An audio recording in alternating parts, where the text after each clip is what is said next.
So we are absolutely delighted to be here together with a fellow South African who's doing her first international solo, Cornè Theron. So we're just going to do a few questions and ask her about her journey and how she got to where she is with this first exhibition. So I was just wondering if you could give us an introduction about your background and how you first started and how you've sort of got to where you are now. I studied law, so I was a property attorney for about 2 years, but then lots of different things happened in my personal life, which has brought me to the place where I got into art. I actually started to write a children's book.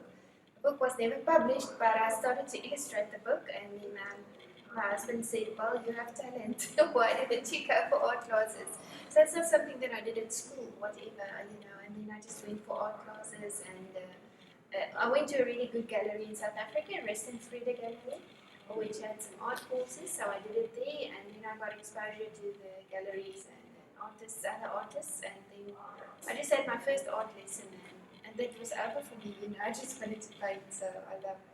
That's amazing. And you also, so explain to me, because you call yourself a contemporary neo-optical artist. Yes. Can you explain what that actually means? Yes. A neo-optical is just a different way of seeing. So by placing the colors next to each other, your brain sort of has to form the picture itself. So some of it, where the pixels are really small, you can easily see what it is. But sometimes when the pixels are a bit larger, I like to tell people use a camera or whatever, so you can then get sort of the image easier. It's easier for you to get the image and understand what I'm doing on the canvas. But then you more have an interaction with the colors itself and not the picture as a whole. So there's sort of a play on space and time and the way your brain processes color. So it's an interactive experience, a really interactive almost experience. Yes.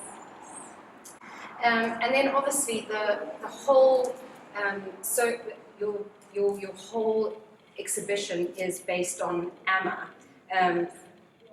And I was just wondering how you came across that and what about it touched you so much that you've literally spent a year that you've dedicated to bringing this 14-piece collection to life. Yes. A friend of my agent sent her the video about a year and a half ago. And when she forwarded it to me, and when I saw it, I just knew this is a solo, we just both knew it. So I think when you're an artist, a lot of what you do is really instinctive. So you don't really, reason about it too much. You sort of jump in, and then you sort of just start working on it according to inspiration. So it just really inspired me, and I knew that it was going to produce something great. And then it's like a leap of faith, really, because you don't exactly know how it's going to come out. You must follow the process, and it's organic and it's evolving. I was going to say, is it an evolution, and slowly it comes? Yes, definitely comes together. Yes. Okay. Because also you say that a lot of your work as well is about people, the subconscious, and how we interact. Sort of like, I suppose, that first impressions kind of last sort of thing.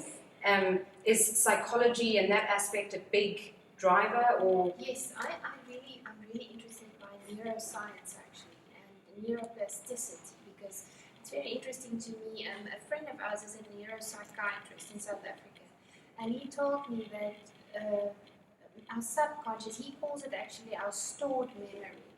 And I once read something where they say that your stored memory, your subconscious, is actually like 2/3 of the iceberg that's under the water. The only part that you're actually aware about is this little bit that sticks out this iceberg. The rest is underwater. So I'm fascinated about how we form patterns of thinking about ourselves and other people, because neuroscientists discovered some years ago that our brains are like plastic. It can change. So you can form new thought patterns about things. It's just a process. It fascinates me. And also, I think I was looking some of the charity work that you do with foster children and things back at home. Art as well. Were you using that too as a form of therapy to have the? Do you want to talk a little bit about the charity that you've got at home? Yes. Well, it's difficult for me now to maintain that project, but it goes on in another kind of form because we are here in France now. But what we did was we had like monthly workshops with the foster moms and the foster kids. And then we used different kinds of things. Like for instance in Worcester there's a fantastic art school. So we got the principal of the art school to come and show them how to make different kind of things out of paper, scraps, things that they can find themselves. Or we used clay, and then we got a clay therapist and said, you know, just for, what do you call this, small finger development, you know, Oh yeah, fine motor skills, you know, those kind of things, because they really don't have the opportunities. You know, they don't. I believe, Mike Steib, the CEO of Artsy, has one of your pieces as the centerpiece in his home. And I was just wondering, what does it mean when you have people coming in, buying a piece of your art, and then seeing it in its whole new space, and them getting almost as much pleasure out of it as you had creating it? What is... You know, it means so much to an artist because sometimes you're creating in your space, in your studio, you don't really know what's going to happen in you know, especially for many years, you have to sort of work without finding that echo in someone. You know, you need to keep on working, you need to keep on producing, you need to continue showing your work, and then eventually it starts coming back to you. So there's like a long time, a period where you have to really work hard without it. And it's not just about recognition, you know, it's like an echo. You find that someone is there and they understand the piece, they understand what you were trying to say, and that's really rewarding. Especially from someone like Mike. He's been amazing in his support. He also yesterday he posted something on his Instagram and he said he loves this artist. So, you know, to me that means the world, especially in this year that we've been, you know, it's tough for artists to continue working and just to keep on being inspired to keep on working.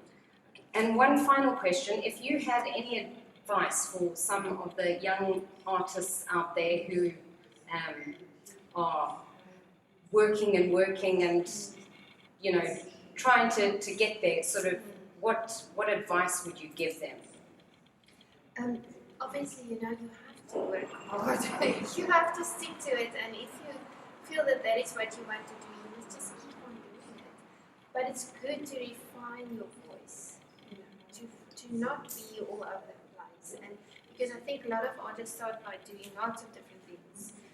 But especially today, just refine your voice and sort of get something that people resonate with, and then you should stick to that. You know, that's the difficult part. Just stick it out until someone finds it. You know, and it is difficult because, but you also have to push yourself, and you know, don't be shy to go to galleries. Send them your work. You might get 10 refusals, and then one will accept you, and then you must take that road and take the open doors that you get. So it's believing your inner voice and keeping on you going. must definitely follow that. Well, thank you so much for spending a bit of time with us today and telling us a bit about your exhibition and about you. And if you would like to see more of her stuff, we'll link in her website, and you can find more information over there.